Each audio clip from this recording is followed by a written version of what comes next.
The US needs more homes, up to 4.5 million more, depending on who you ask. But we're not building them. And by we, I mean the home building companies aren't building them. But why?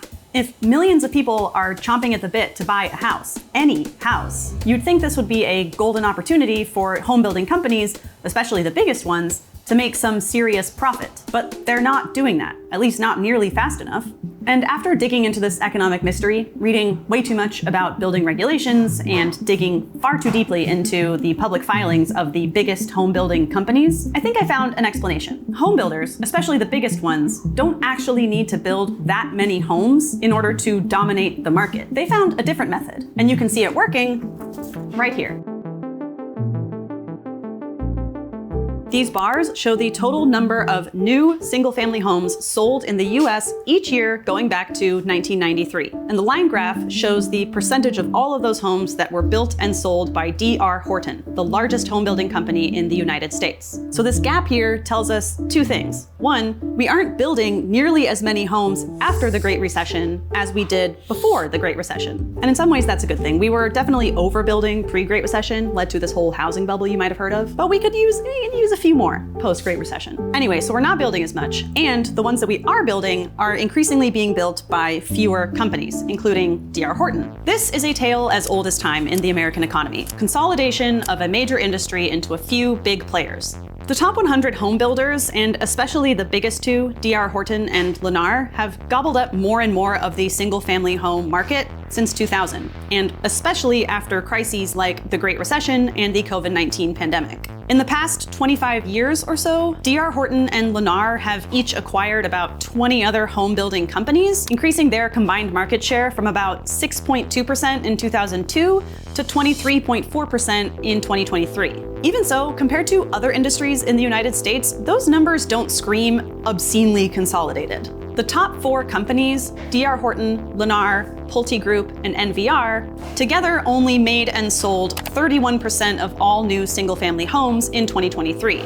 Compare that to the consolidation of search engines, airlines, soft drinks, literally any other industry, and those numbers are just child's play. But unlike those industries, home building is an intensely localized business. When you're looking at the industry in the whole country, you're getting a lot of data from the thousands, hundreds of thousands of tiny towns and cities where the big guys might not even have a presence. But when you zoom in to the wealthiest, most populous cities with booming residential construction markets, the consolidation becomes a lot more clear. So let's zoom in. In 2023, just one company, Lennar, built 47% of all new single-family homes in the Miami, Fort Lauderdale, Pompano Beach area. Same thing over here in Cape Coral, Fort Myers. Lennar built 42% of those homes. If you include second place D.R. Horton, their combined market share jumps to about 60%. And if you include the top four for this area, that figure jumps to 78%. I kind of want to know what that's like. If you live in one of these Lennar houses in southern Florida,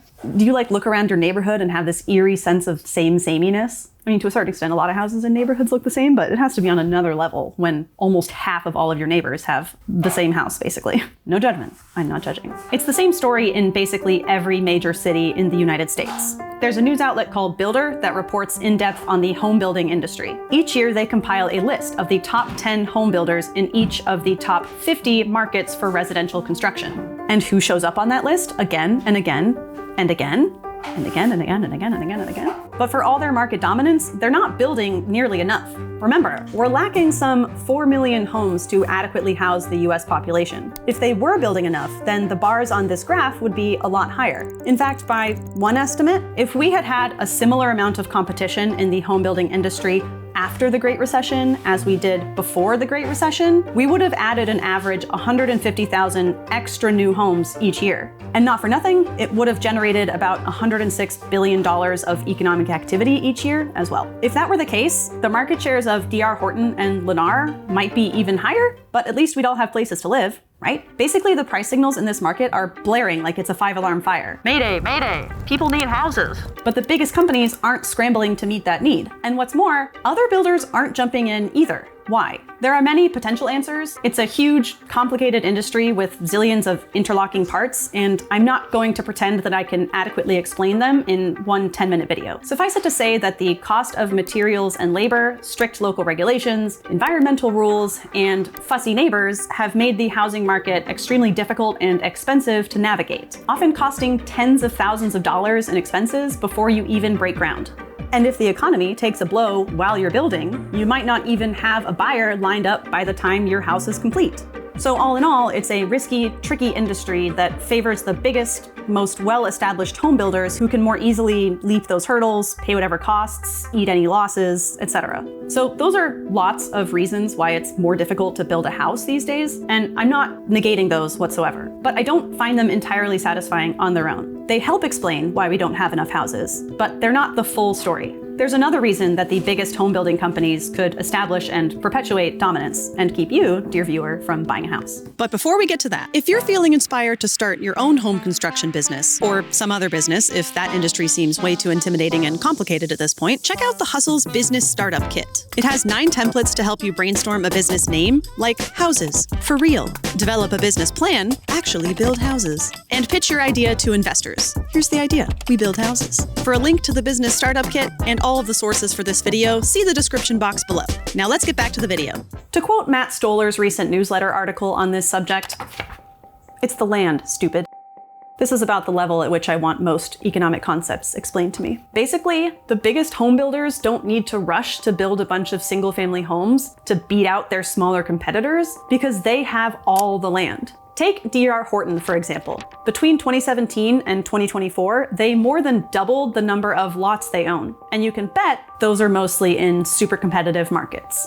And here's the obvious thing about land that needs to be said anyway. Unlike most goods, you can't just substitute one plot of land for another plot of land if you miss out on the one that you really want. So if you need or want to live in one specific region of Los Angeles, a plot of land in Sacramento won't cut it. A bunch of primo lots of land with fabulous new houses in Alabama do nothing to exert downward price pressure or encourage building among builders in California. So by being the richest, most established players in the richest, biggest cities with booming residential construction markets, they can more easily snap up and hold onto land.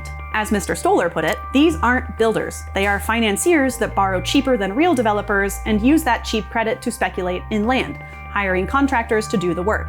They are, in other words, middlemen. So if you are a smaller home builder or just an individual who wants to buy a plot of land to build your house, well, a lot of the most attractive ones are already taken. But holding on to all that land can be risky for a variety of reasons that are hard to explain and frankly understand. Land is a really volatile asset. So in the last decade or so, these companies have embraced a strategy to offload a lot of that risk. This is another graph from D.R. Horton, showing all the lots of land in their possession. As of June 2024, they own or control 630,200 lots of land. What does control mean? This is the secret sauce. It's so important that I'm going to use silly props to explain it. So D.R. Horton here owns a little over 150,000 plots of land across the US. But they control another 480,000 through third-party companies, namely a land development company called Forestar. Forestar actually owns these lots, but D.R. Horton gets first dibs when Forestar is done developing them and wants to sell. This is called a right of first refusal, and it's basically a legal calling dibs. This tripped up and shocked my coworkers when I explained it to them, so I'm sorry if I'm being heavy-handed, but this is truly the linchpin of this whole operation, and thus feeds directly into why we don't have enough houses. In theory, Forestar could sell their lots to any old home builder, provided D.R. Horton says no. Exactly how this deal between Forestar and D.R. Horton works is a bit complicated. You can read about it in their public filings linked below. But basically, in theory, Forestar can sell this land to any home builder that comes a knockin', as long as D.R. Horton says, no thanks. But in practice, they sell nearly 90% of all of their lots back to D.R. Horton. So any other person who might want to buy some of those lots of land is effectively locked out. This is the deal that D.R. Horton ironed out with Forestar when they bought a controlling stake of the company back in 2017. I dug way back into D.R. Horton's public filings and found that in 2005, 6, and 7, they owned between 50 to 75% of their lots. But since 2017, that's flipped.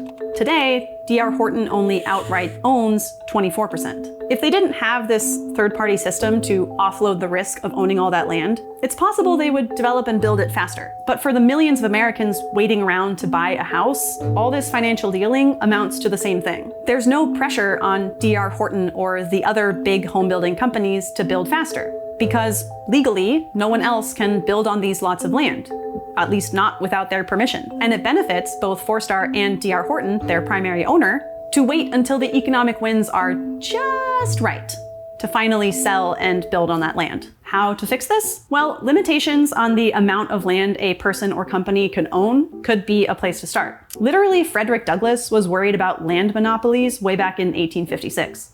Among other things, of course. We could also tax companies if they hold on to land for too long without doing anything with it. But to be fair, something else did occur to me as I was researching this. Americans' expectations, mine included, of house size and amenities have ballooned way beyond what they were back in the 1950s, when houses were springing up everywhere. Take my house, for instance. It was built in 1947. It's about 1,500 square feet, some 500 of which was added at a later date. It lacks central air conditioning, and it needs a lot of work.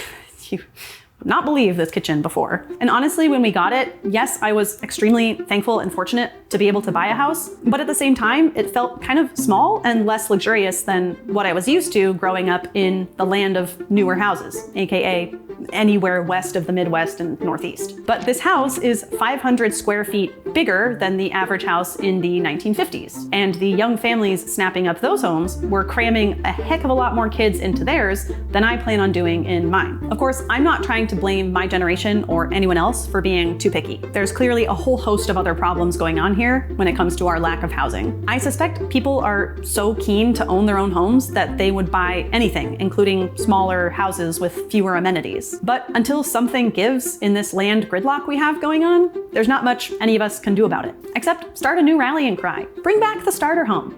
If you do own a home and it's in Tornado Alley, you may be wondering why it's so flimsy that a single tornado could knock it to pieces, even though it was specifically built there and we know tornadoes are a problem. If that's you, or you're intrigued by that topic anyway, be sure to check out this video, which explains why that's not an oversight and is actually intentional.